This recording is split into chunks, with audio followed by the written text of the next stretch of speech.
Hi there, Loy Machedo. Srini from LoyMachedo.com. Who's Loy Machedo and Think Personal Branding? All right. I got this article that was sent to me here. This is the article. I don't know if you can see it. Okay. Boom for Dubai remote workers with this new scheme. Okay. So, this is trying my GoPro. Okay. So, I was sent this article and I was asked, what is my opinion about this? And it's not just one person. I think around 19 people send me this on my WhatsApp. So I know that many people want to know my opinion and they will keep sending me this. So I thought, okay, I'll read it out and I'll tell you what is my opinion about this. Okay, this is from Khaleej Times and it says, boon for Dubai remote workers with this new scheme. So apparently Dubai has come out with a new scheme. So what is the new scheme? It was October 15th, that is today. Okay, it just came out in the morning. So what it says is the move provides remote workers the opportunity to relocate on an annual basis to one of the world's leading tourism and business destinations. Okay, the move provides remote workers. Remote workers means people who can work remotely or location independent, as they call it, like digital marketers or people like me who can work online and make money, or even people who work in the IT field or e-commerce field, or who work as consultants. Okay, so what they're trying to do is target these people and say, if you're working remotely, you can come down here and enjoy the luxuries of the world's leading tourism and business destinations. Okay, so I'll give you my thoughts as I read this article. Dubai has launched a unique program that enables overseas remote working professionals to live in the emirate while continuing to serve their employers in their own country. So Dubai has launched a unique program. Rather, they should say that Dubai has launched yet again another so-called unique program out of the many unique programs, just to see what sticks. It's like throwing stuff on the wall and hoping something sticks. And why they're doing that is not because they suddenly love all the remote workers. Oh, they love you very much. They love expats. No, it's because they want money to come in. They want revenue to come in. And this is a very intelligent move because Dubai survives on tourism.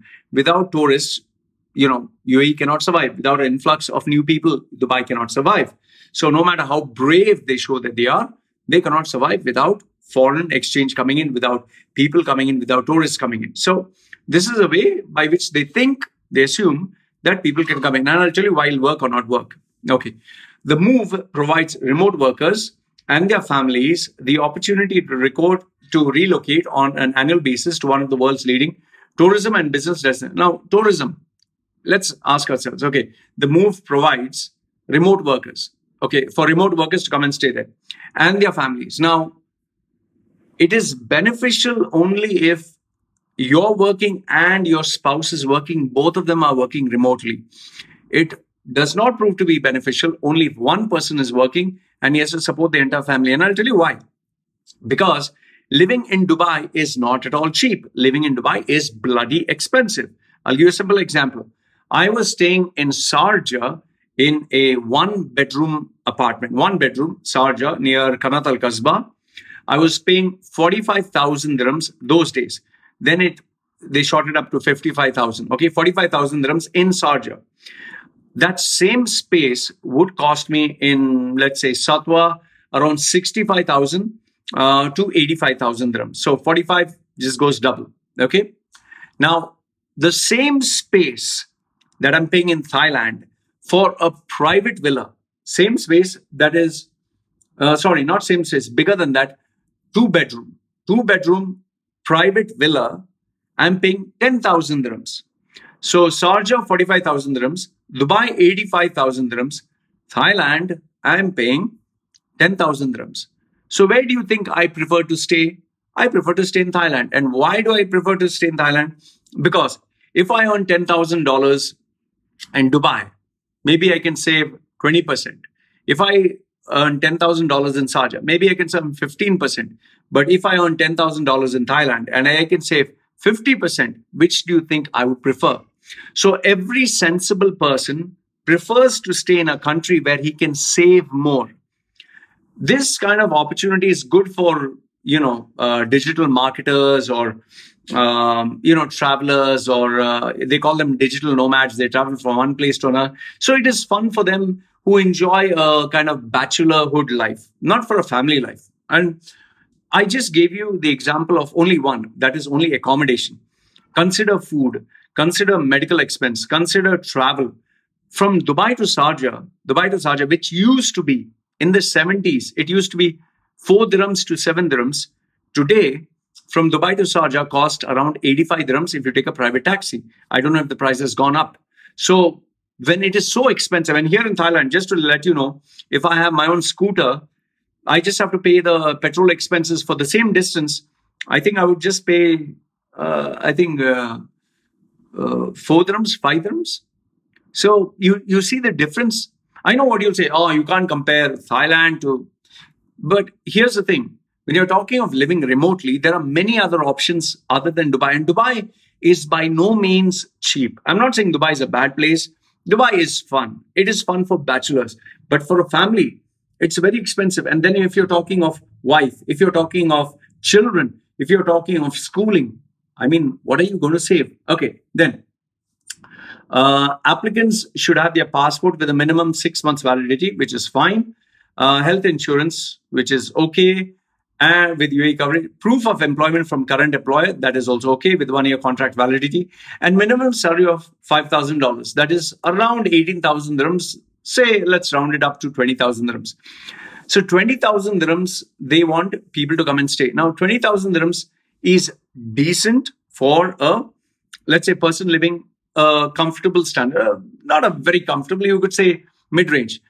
If you live like the typical miser, if you live like don't get me wrong, but if you live like an Asian, like an Indian, Pakistani, Bangladeshi, who lives, simple, he will go and check the price of a toothpaste. Oh, Sensodyne too expensive, Colgate. Like me, I'm telling you, me, my family, my mother, father, they would check, oh, Sensodyne too expensive. Oh, Colgate, oh, this unbranded toothpaste is, instead of 5 dirham, 1 dirham, they would buy that. They would buy soap. Oh, you can get 20 soaps for 5 dirham instead of 1 soap for 20 dirham. So if you're going to live like that, this is great. Or if you're planning to live, whatever you earn, you keep spending, you just enjoy your life like a youngster, fine.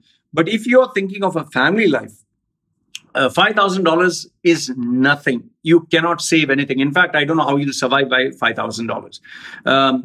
Here's a simple thing. Rent itself will sap away majority of income. Then what is the point? Then it says the applicant should also produce a pay slip and 3 pending month bank statements to show a healthy balance and to show salary transfer. Okay. If the applicant is the owner of the company, proof of ownership of the company for 1 year or more with an average income of $5,000 per month and 3 months preceding bank statement should be produced to be eligible for the program. The only people who I see coming here are maybe businessmen who want to make a quick buck. Mostly, I would fearfully say scammers who would come there, show a big office, show everything, take the money and run away. This is going to encourage a lot of scammers and fraudsters to come. Okay. Through the program, applicants can obtain all the services in Dubai, including telecom, utilities, schooling, enable them to experience the distinctive lifestyle enjoyed by people of over 200 nationalities. Applicants should also benefit from Dubai zero income tax. When zero income, you'll say zero income tax, but living in Dubai itself is a tax. It is not by no means cheap. You have hidden costs, hidden expenses, and I don't know how come they didn't consider VAT, value-added tax. There is tax, okay? Income tax, if you're talking, yes, but when you consider the expensive lifestyle, it doesn't make sense. Okay, it costs approximately $287, approximately $1,054 for medical insurance and valid UAE coverage and processing fee per person. Okay, Dubai and UAE have been recognized for setting global model for dealing with COVID-19 pandemic. What rubbish! The emirate, which reopened itself for international tourists on July 7th, has implemented robust safety and hygiene protocols, which is why your COVID-19 number of sick people is shooting off the roof. That enable the most reopening of major sectors and destinations, offering across city, including hotels, restaurants, attraction, water, theme parks, beach, malls. Malls are empty. Schools and universities also, they are suffering. I don't know what they are trying to show you. Maybe they are hoping that some international tourist reads all this and gets impressed. The World Travel and Tourism Council, WTTC, awarded Dubai the Safe Travel Stamp in acknowledgement of its efforts. Well, if you pay money, you can get any stamp of its efforts to ensure the highest standards of hygiene, COVID-19 precautionary measures. I just like all the ISO 9000 fake certifications, just as the fake degree certifications, just as this, the auditing that was done for B.R. Shetty's company, which was, government certified and all that nonsense. Yeah, you can get a lot of stamps, a lot of certificates. Doesn't mean jack shit. The emirate also introduced the Dubai Assured stamp to certify the establishments have implemented all public health protocols for the prevention of management of COVID-19. That's all garbage. It doesn't mean anything. The global pandemic has changed how we live and work. True. As multinationals and leading startups across the world accelerate their rate of digital adoption, the need to be physically present to fulfill personal responsibilities has been redefined, said Hilal Saeed Al-Marri, Director General of Dubai Department of Tourism and Commerce, Marketing. People continue to prioritize their health, well-being, and ability to ensure a positive work-life balance. Dubai is uniquely positioned to offer a safe, dynamic lifestyle opportunity to these digital savvy workers and their families while they'll continue to work remotely, whether it's for a couple of months or an entire year, which means what you're trying to say is the economy is not going to open up for an entire year and somehow you need to make money. Okay? So that's what you're trying to say indirectly. Dubai is number one global ranking in e-infrastructure by who? In the latest Digital Quality of Life survey. I can take a survey of all Muslim people and ask, is Islam the real religion or the fastest growing religion? All the Muslims will say, yes, it's the fastest growing religion. I take a survey of only, let's say, Hindus and I say, is Hindus the fastest growing religion? Then I can say, oh, see, the survey says Hinduism is the fastest growing religion. Surveys don't mean jack shit. Validates the Emirates' exceptional digital infrastructure. What exceptional? Bullshit exceptional. Your Etisalat and do. The only reason they opened up Skype and all that was only after all the pressure.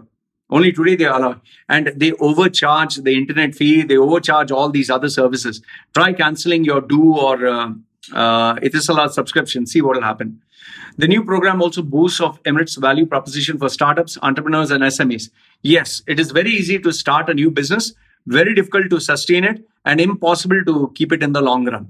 Okay. Then Sami Al-Kazmi, Director General of Dubai Economy, said the virtual working program further strengthened Dubai's status as a global hub. Everything that you do strengthens and unique.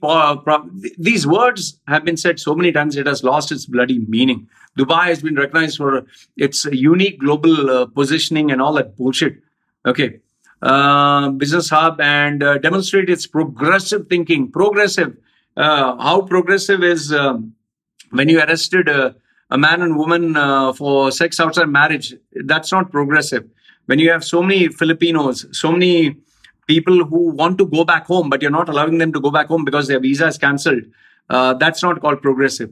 One of the articles which showed about single mothers, they can't leave the country because, they don't have any paper to prove that the child, has been born within wedlock. Okay. Because they're born outside wedlock, you don't give them any paper. So you call that progressive. Okay. And sustained competitiveness. Yeah. Sustained competitiveness. It's competitive when you make everyone's salary equal. When a local's salary, Emirati's salary is equal to an Indian, is equal to British, irrespective of whichever passport they hold, that day you're competitive. Until that day, you're not competitive. You're just saving yourself from competition. Okay. I would like to see which Emirati local can survive in India and work in those conditions. Indians can survive in UAE. An Emirati cannot survive in India. Okay. The only CEOs that Emiratis will get positions is only in UAE, nowhere else in the world. Show me one Emirati CEO who's the CEO of a global company. I'll show you 10,000 Indian CEOs. Forget 10,000. Let's be realistic. I'll show you. For every one Emirati, I'll show you 10 CEOs who are Indians. Okay. Show me one Emirati CEO who's a CEO of a global company. Okay. In case you do not know Satya Nadella, in case you do not know Indra Nooyi, in case you do not know Sundar Pichai. Okay. I'm just telling you so that you know. Then Dubai was recently listed as the second best. It's always listed as the number one and best in everything. Even COVID also, it's number one. Even a non-payment of salary is also number one. Okay, that you forget to mention. Among the 60 global cities for remote working jobs by CEO World. Yeah, if you pay money to any magazine, they'll say you're number one. You give me $10,000 or $100,000, I'll say Dubai is number one, man, number one. Okay. With its advanced infrastructure, global connectivity, pro-business ecosystem, blah, blah, blah, big words, the virtual working program gives Dubai a significant opportunity to enhance business practices and maximize growth. Eligibility criteria, blah, blah, blah, 5,000 dirhams, $5,000 salary and proof of ownership and all the bullshit. Okay.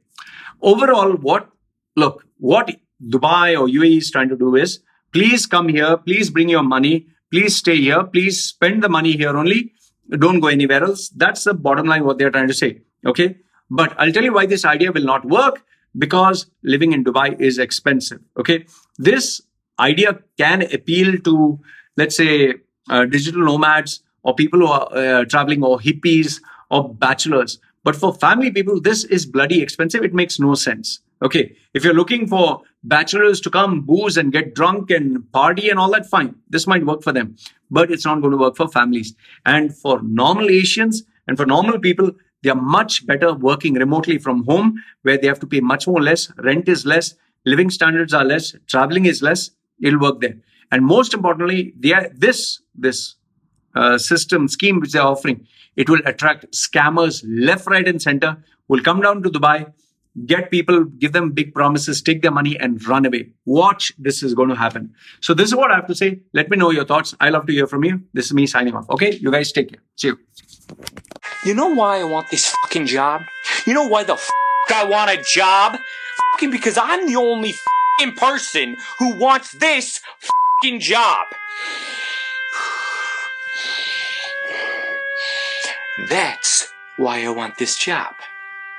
Stop getting the wrong advice. Ensure you get the right skills for the right job for jobs in the Middle East. Contact Loy Machedo.